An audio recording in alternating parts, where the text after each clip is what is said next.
Have you been bullied in the past? And if so, how and why? Yes, I was bullied all the way up from the age of 6 to 16. Mainly because I was very bright and my mother was a school teacher.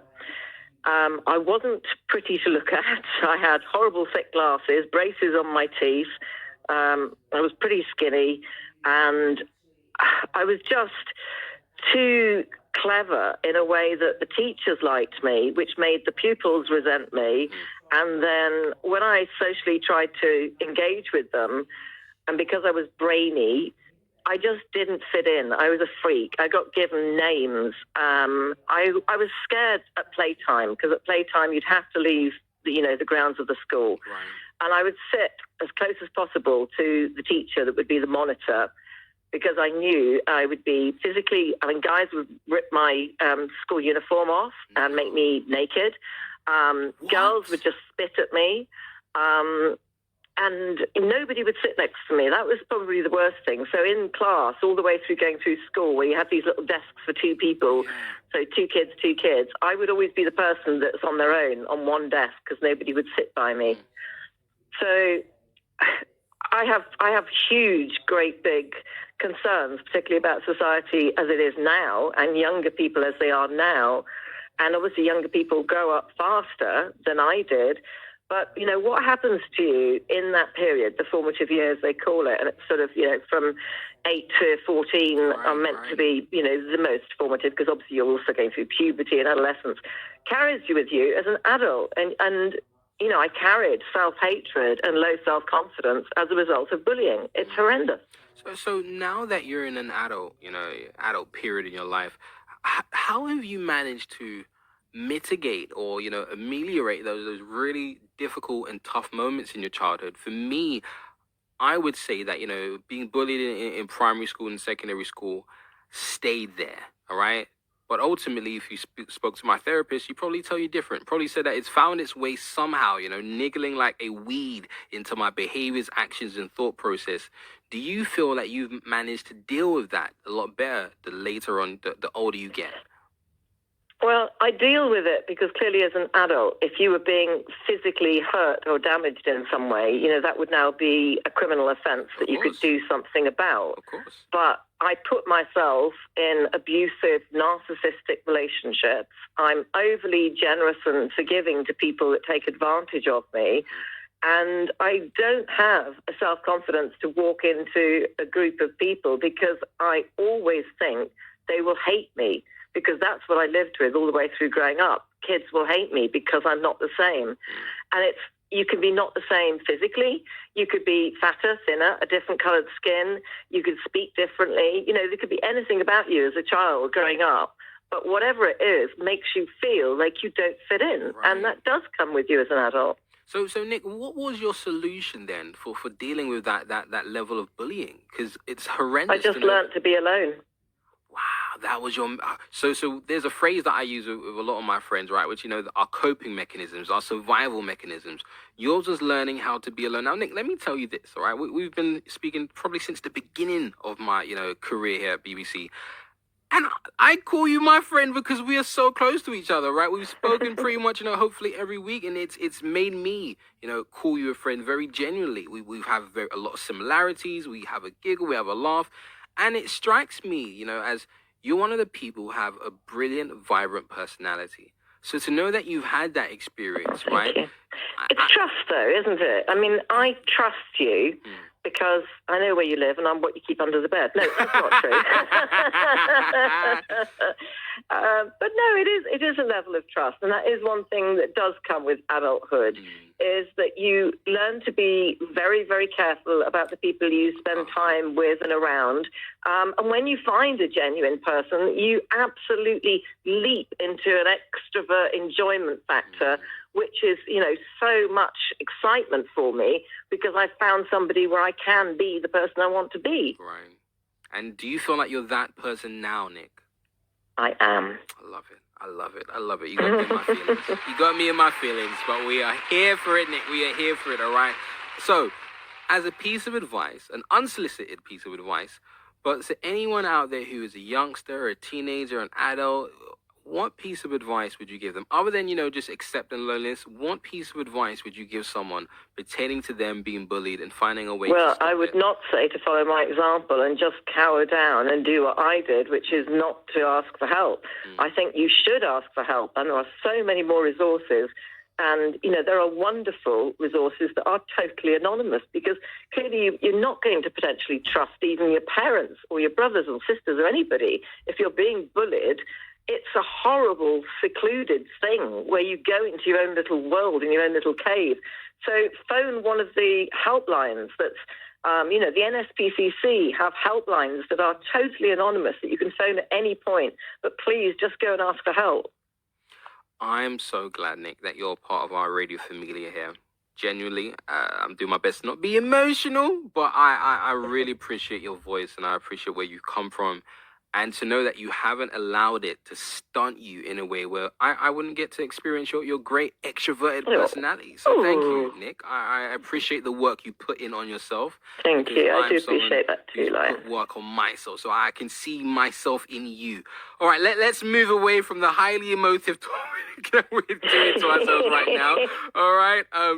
Universal credit, all right? Now, apparently, the £20 a week. This is where I turn green. I turn into the Incredible Hulk. I'm no longer Nick. I use another name. I don't have a sound effect for that, but you let me know. What are your thoughts? Give me your honest opinion. Oh, do you know, there are so many people, well, I think it was estimated 3.5 million people who were totally excluded, and that was the name of the group, Excluded UK, across the whole of this COVID pandemic. So many, really hardworking people that are self-employed, sole traders, small businesses have now gone under and are reliant on benefits. And you can't tell people that suddenly you're going to pull a benefit from them before you're getting the economy all up and running. And whilst we've still got a powerful COVID variant, that is spreading rapidly, to me that makes absolute nonsense.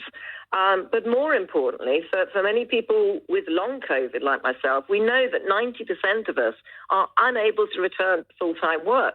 But while universal credit is means tested, if you have £16,000 of savings, including your pension savings or whatever it might be in a rental house, whatever, you don't qualify for a penny.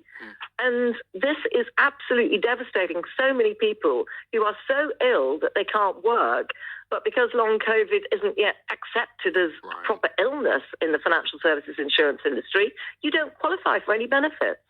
Nick, I want to know, have you yourself ever experienced financial hardship? And I'm speaking about this from a sense where, you've had to really reassess yourself. Well, yeah, this past year, I sold my car, I lost my job, I lost my company, I had to make my team redundant, I had my house up for sale, I was so close to being homeless that it doesn't bear explaining, because my only income was from tenants. And during the 12 months of the pandemic, tenants go and live with their parents and their families. And so I had to keep paying mortgages and all the bills and the utility bills and the council tax and everything. But I had no money coming in, and I lost over £18,000 in about a 7-month period. I sold everything I could find in the house. I sold my father's wedding ring. I sold everything and anything of value, even sentimental. That's the only way I managed to survive the last, 18 months. Nick, that's how you turned it around. I just sold everything. I gave up on, being sentimental and said, come on, you've got to be able to feed yourself, and more importantly, feed your dogs.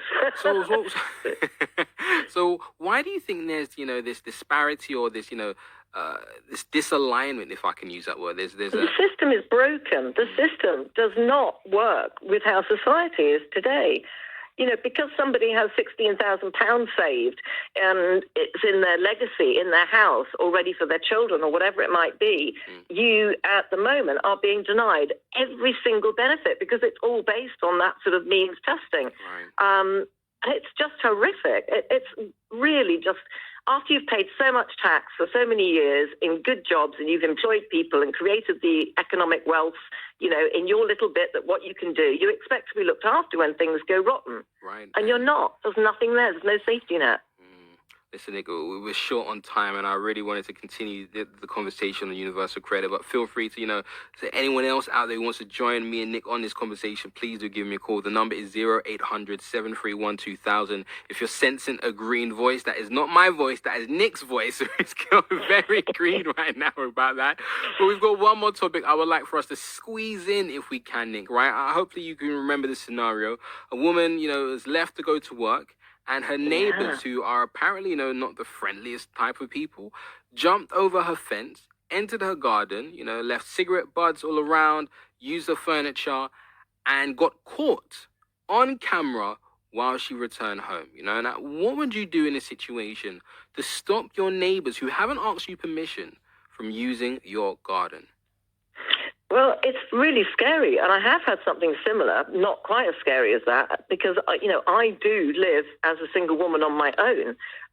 Luckily, I do have, tenants that are nice people that are sort of around sometimes, but because my garden is at the rear of the property and looks like a big communal thing that anybody could enter, I often have problems with people late at night, particularly drunk, smoking, whatever it might be, using my garden as a hideaway. And we have police helicopters above looking for people a lot because I'm near a town centre. And I've had people dump petrol cans where they've clearly been siphoning petrol. I've had a knife dumped that was a knife that could have been used for, anything horrible. I've had somebody that tried to steal these massive, great big koi carp fish from my neighbour by climbing over my fence and trying to steal these massive fish for a pond. And if you're on your own, I would never confront them. I'd be like that lady. I would almost just let them get on with it because you don't have any way of protecting yourself and the police don't always respond. And here's the thing. I would then say to someone, get a dog, get a very scary series of dogs, all right, and have them in your garden. Series of dogs. Huskies. You get yourself a load of huskies, a few reindeer, couple Alsatians, I've got 2 dogs. My dogs would lick them to death. And this is what I was going to say. Some dogs, aren't aggressive, and those that are, it's a danger to be around sometimes, and to also, put other people's lives in jeopardy, even though you are protecting your property, essentially. Yeah. But it also adds another financial burden onto you. You have to now look after. It's very scary when you're alone and intimidated, and you can't be assured that even if you did call for help, that help would come within the right time. Yeah, very you're going to scary. aggravate your neighbors now, who you may live next to for the rest of your life, for the next 10 years. Yeah. Listen, I'm going to ask our radio familiar, right? Give us some examples, right? Would you put spikes up on the wall? Would you get some dogs? Or would you just knock their door and say, the next time I see you in my... Listen, let me not say that, right? I want to know your suggestions. Give me... Nick, you've seen it. You turned me green, all right? You turned me green. All right, Nick, my radio... You've created an image I can't forget. I can't wipe that image now. Listen, Nick, I've got so much love for you. Thank you for being honest and open with me tonight's show, right? I really, Thank you, my good friend. Thank you. You take care, and I'll hopefully speak to you again. All right? I'll speak to you soon, my friend. Thanks, man. Cheers.